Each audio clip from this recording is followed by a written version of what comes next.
Greetings folks, this is the Sonic 185 from Dynam and BANGGOOD. 1850mm wingspan motor glider with a T-tail. I'm a big fan of big wingspan motor gliders, so I'm pretty sure I'm going to really like this one. Let's have a look at it. Everything looks in good condition, nicely packed. Okay, we have the wing spar, which is a nice wrapped carbon fibre tube, I think. Yes, it is, woven carbon fibre, very good. Groovy looking horizontal stabiliser with a very stiff, weak hinge. Going to have to do some work on that, but that's what we expect these days. I'll make my own hinge, basically. Fuselage. Very nice looking fuselage. The wing join looks very much like the Radian to me. 30 amp ESC with a Dean's connector, which I will change. Elevator and rudder servos in the cockpit there. Room for a battery. Very nice looking spinner and folding prop. They look like they're very good quality aluminium spinner there. Lovely. Got some air intakes here. Push rods coming back, very cool.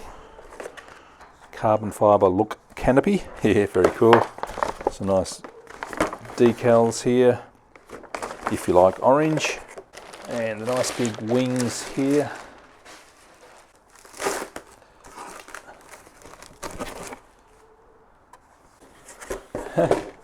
It's bent down the wrong way. I'll have to strengthen that. That's very thin and flexy. That one got bent a bit. Same sort of dodgy hinges, which I'll have to deal with. And what's in this box here? Big box of a control horn. That's hilarious. That's the only thing that's in that box. One control horn. Special control horn. All right. Assembly looks ridiculously quick because there's no gluing, everything just slots together. Good instruction manual and ESC programming guide, always very good with the Dynams. These leads poke in through there. That would be a bit fiddly to do every time. Just like the Radian, spar goes through the slot and into the wing. Pull the aileron servo through. There are no flaps, but easy matter to add them myself.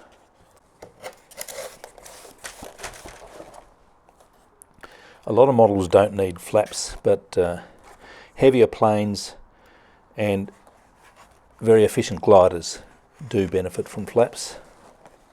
Come on, in you get. This is a little bit fiddly. There we go. So servo leads are through.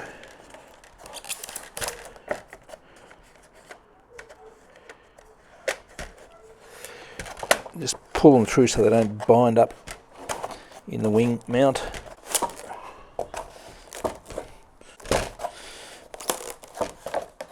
There we go.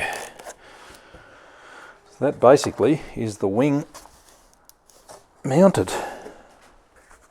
Now let's do the horizontal stabiliser, and that just gets bolted on the top. Is that all? I reckon that needs to be glued. Maybe, we'll see. Control horn is just a pin and hole sort of control horn. I'd really like to strengthen that. That just sort of ratchet fits together. It's actually not too bad, but I do need to do something about that hinge.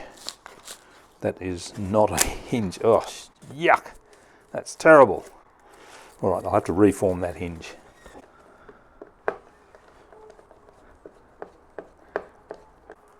So there you go. That is pretty much totally assembled. All I need is to fix up that hinge, change that to an XT60, add a receiver, and we're good to go.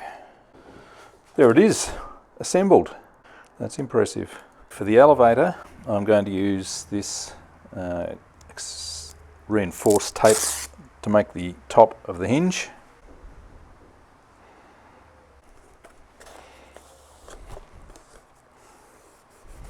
And for the underneath of the hinge, I'm going to use Blenderm. Might as well take this elevator off, eh? Doesn't need to be on there for the moment.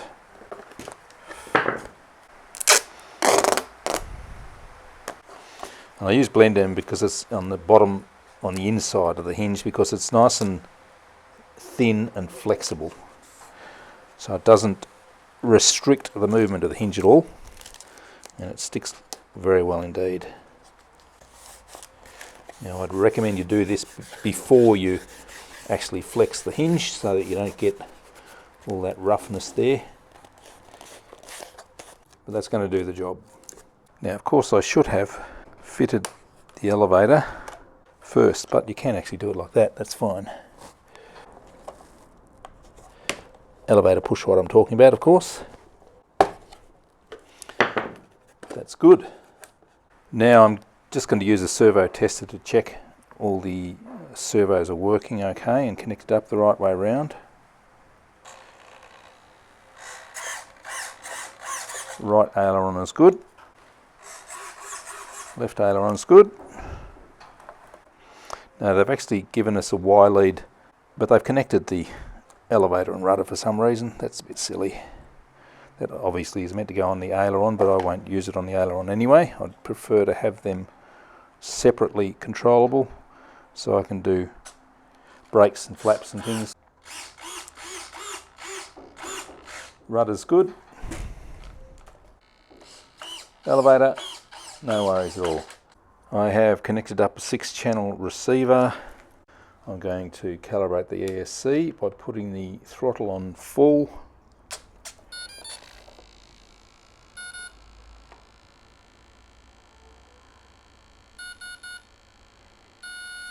ESC is now calibrated.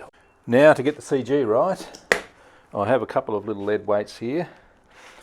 This one is about 30 grams.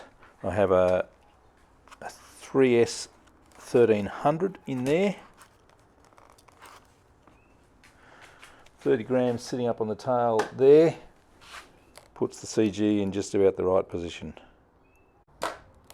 So we can deal with that. That's not too bad. Not ideal, I guess, but it's a solution. So now for a bit of decal action.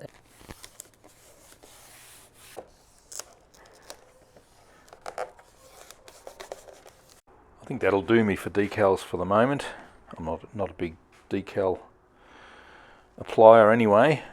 That's all finished now. That's the Sonic 185 from Dynam and BANGGOOD. Ready for a maiden now. It's a good looking glider. A few little niggles in the design, but they can be easily overcome. Next up, we go for a flight. Thanks for watching.